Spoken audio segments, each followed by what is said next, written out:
আসসালামু আলাইকুম, আমি শামস আরেফিন স্পোর্টস লিমিটেডের পক্ষ থেকে বলছিলাম। এই যে আমার হাতে যে ব্যাটটি দেখতে পাচ্ছেন, এটা তৈরি হয়েছে, এই ব্যাটটি চলে যাবে দিনাজপুর ফখরুল আলম ভাইয়ের কাছে। তো ব্যাটের শেপটা যদি আমি দেখাই, এই যে দেখেন শেপ, আর ব্যাটের কার্ভটা যদি দেখাই, আর এখানে প্রিমিয়াম টো গার্ড লাগানো আছে।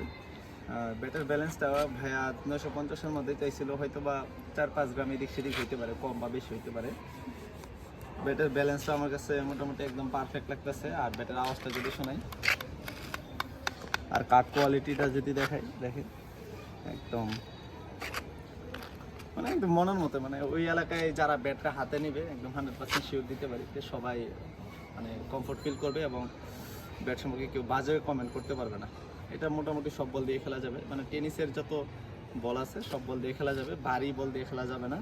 মারুতি বা যে বলগুলো আছে না, যে একটা কষ্টে পুরোটাই পেঁচায় ফেলে, ওই বলগুলো খেলাটা একটু টাফ হয়ে যাবে। কিন্তু 2 পেজ দিয়ে বল যেগুলো আছে সবগুলাই খেলা যাবে। ব্যাটের কমফোর্ট বা ব্যাটটা যদি আবারও একটু দেখাই, এটা ব্যাটের প্রোফাইলটা যদি এভাবে দেখাই, এই আর কি। আশা করি যে ভাই খেলে অনেক স্বাচ্ছন্দ্য বোধ করবে।